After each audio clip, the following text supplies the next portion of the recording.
My life was a climb up to the top of a hill, and I stared up and saw the stars.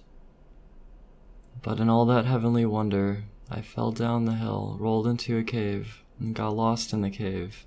I was stuck there, and I was entombed into a case of darkness and sadness, and I stayed there for the remainder of my life, and I changed a lot.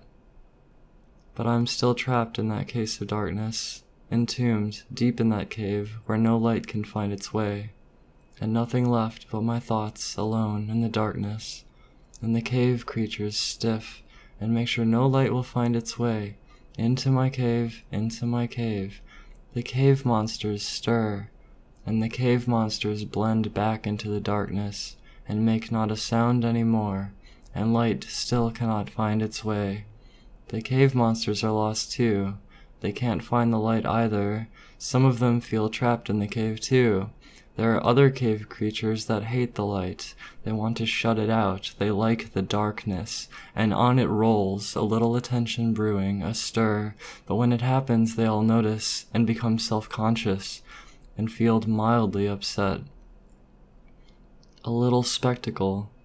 A little light flutters in with mixed results. But as soon as it appears, it is gone, and only the dust is moving. The dust is settling down, and here we sit stuck in that cave. We don't know what is coming. We just wait and try to pretend that someday our dreams will not wash away, and we will get out of the cave, this grave.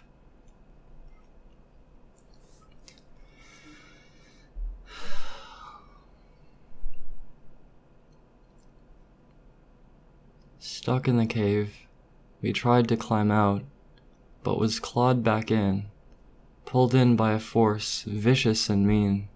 It wants us here. It wants us in the cave. It wants to eat us. It wants to eat us and drain us, and use our materials, laugh at our misfortune, and crush our dreams like a skull beneath its clawed feet. That is how the cave is.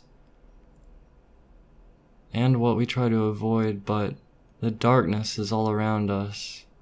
It wants to rip and tear our dreams until we give up, and we collapse inside, and we break inside. We are broken, and no more can struggle for our own salvation. She's there in the cave, she's there. She's there, she's entombed, she wants to rest. She wants to rest, she wants to cry, but doesn't know how anymore. She can only drip, drip, drip away her misery, drip it out, and the cave monsters taste it. They drink it, and they find it nourishing. They worship her, and they hate her. They hate themselves. She can try to define the narrative here. This little bit of power left over, the little power she has. The drip, drip, drip. Maybe this is the way out of the cave. Maybe this is the way out of this grave, out of this hell, out of this world, into a better one. We can all be more free. She can live free. She can follow her dreams. She is loved. She loved. She is cherished. She cries. She feels. She has thin skin. She is not ashamed. She wants to feel. She wants to share her feeling. She wants her feeling to be used. She wants to be magical. She wants to make things happen. She wants to be a sorceress. She wants to be a seer. She sees. The clatter, the noise, the video game. The Soylent, the sponsor, the failed sponsor. The Salmon Tolkien hate threads, Haberdasher, the evil man who cannot be stopped, the evil force, the darkness within all humans, the darkness deep inside their hearts, but it flows between the people like memes, flows like a meme, flows like a dream, and people are mirrors and sponges, and they mimic each other. They try to find their way into the middle of the safe place, the social safe place, networking, networking, climbing, lurking, feeling, only putting your best foot forward at all times, never making a misstep in this game called life, burying your feelings and not truly connecting. Feelings, high-dimensional space, seeing life, working out how you feel about life. It comes out, sometimes uncontrolled. It must be mastered. It must. Too much feeling is too much. We are stuck in the cave. How can we escape the cave? She's awake, but the cave is just blowing dust around again. Just dust fluttering.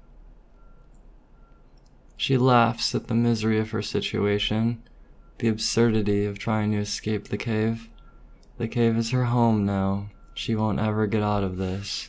The cave is her grave. She feels sad about it, but she knows she's stuck in the cave.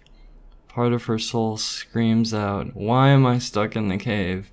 Why am I stuck in the cave?" Will we get out of the cave? Will we ever escape our fate? She wants to crawl to the corner to rest her mind. She worries that her warmth will last only a moment, and the darkness will seep back into the cave and bring the misery down upon her.